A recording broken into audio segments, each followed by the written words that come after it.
Hi hello నేను మీ Sujatha welcome back to my channel. ఇదైతే మంగళవారం అండి. మంగళవారం నాడు అయితే నేను కొంచెం మంగళవారం నియమాలతో అయితే పూజ చేసుకుంటున్నాను. అట్లాగే ఫుడ్ బ్లాగ్ ఉంది. అలాగే వచ్చేసి మాకు ఆ రోజు నైట్ అయితే వర్షం కూడా పడింది. వర్షంలో ఏం జరిగింది, ఏం చేశాను అనేది కూడా ప్లీజ్ వీడియోని లాస్ట్ వరకు స్కిప్ చేయకుండా చూడండి. ఇదైతే మా హబ్బీ ఎర్లీ మార్నింగ్ వెళ్ళి మాకు ఇక్కడ హోల్సేల్ మార్కెట్ ఉంటుంది, అక్కడైతే వెజ్జెస్ తెచ్చారు. ఇదిగోండి ఇక్కడైతే పీట మీద పెట్టాను కదా సాయినాథుడిని విఘ్నేశ్వరుని చక్క కింద ప్లేట్ అయితే వేసుకుని ప్లేట్లో పెట్టుకున్నాను. ఇక్కడ హనుమంతుడికి నిన్న మంగళవారం కదా చాలీసా చేసుకున్నాను. అట్లాగే వచ్చేసి అష్టోత్తరం ఉంటుంది కదా, అష్టోత్తరం అయితే చేసుకున్నానండి. అమ్మ అయితే కనకంబరాలు అవి కట్టింది దేవుడికని. అది సోమవారం కడితే సోమవారం వేయలేదు, అందుకు మంగళవారం వేశాను స్వామికని. ఇంకా అరటిపళ్ళు ఉన్నాయి, ఆ చక్కెరకాయలు అయితే పెట్టాను స్వామికి. ఇక్కడైతే నాన్న సపోటాలు తెచ్చారు, అవి వచ్చేసి అవి కూడా నివేదన అనేది చేశాను. ఇక్కడ అమ్మవారు ఉంటుంది వెండిది, దానికైతే నేను చక్కగా అష్టోత్తరం చేసుకున్నాను. మంగళవారం కదా, అందుకని అమ్మవారికి కూడా అష్టోత్తరం చేసుకున్నాను. చాలా మనశ్శాంతిగా చేసుకున్నానండి పూజ అయితే.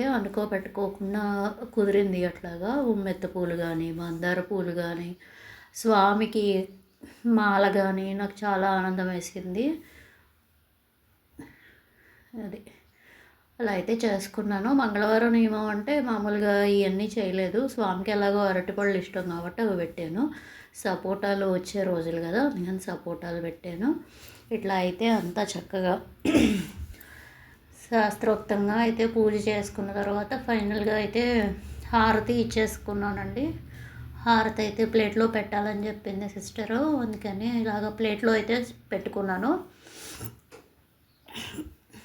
ఇక్కడైతే పప్పు, కందిపప్పు 1 ఇయర్ బ్యాక్ తెచ్చారు. అది ఇప్పటికీ నేను ముట్టుకోలేదు. దాంతో అట్లా చాలా 10 కేజీలు అలాగే ఉండిపోయింది. ఎప్పుడు పెసరపప్పుతో వాడేస్తున్నాను ఈ మధ్య, అందుకని ఎర్రపప్పు ఒకటి తెచ్చుకుంటాను, అది వాడాను. ఒక 2 కేజీలు, కేజీన్నర తెచ్చాలండి ఎర్రపప్పు కూడా.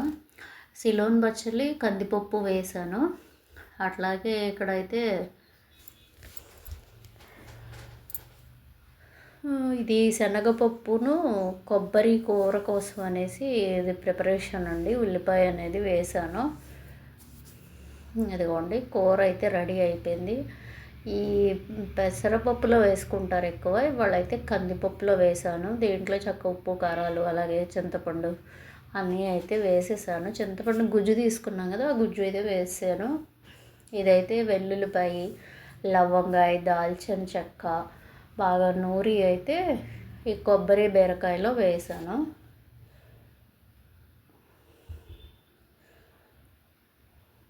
ఇది కొబ్బరి మొన్న కొట్టాను కదా దేవుడి దగ్గర, అది కానీ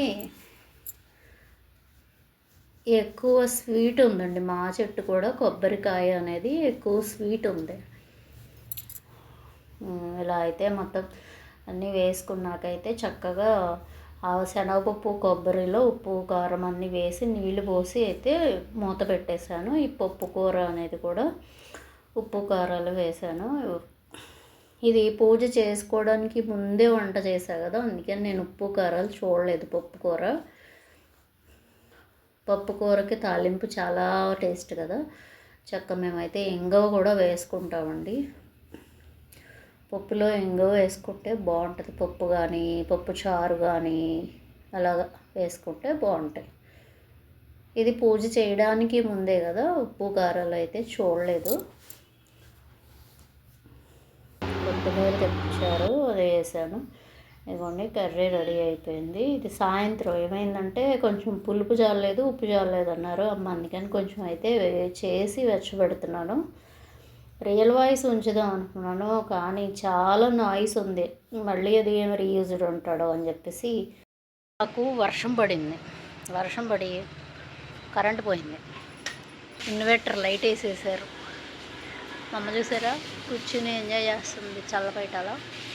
నన్ను ఎత్తి మీద చూసారా మామిడికాయ, అయ్యో మామిడికాయ చూసారా నన్ను ఎత్తి మీద ఉన్నాయా అన్నమాట. కరెంటు పోయి ఇన్వర్టర్లో తిరుగుతున్నాయి అందరికి. చీకట్లో మా చిందులాట.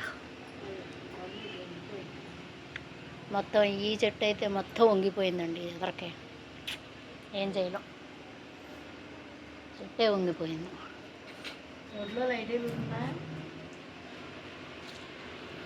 వడియాలు వేయించుతున్నా. వర్షం పడింది మాకు.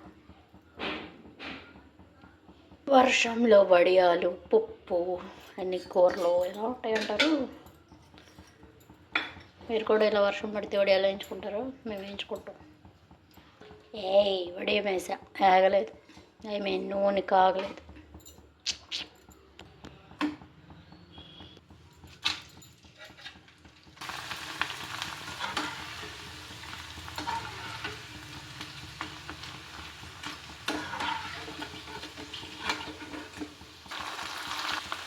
పువ్వుల్లాగా మళ్ళీ పువ్వుల్లో వచ్చినాయా నా చేత్తో. నేను ఈ ఇయర్ పట్టి సక్సెస్ అయిన వడియాలు. ఫైనల్గా అవుట్పుట్.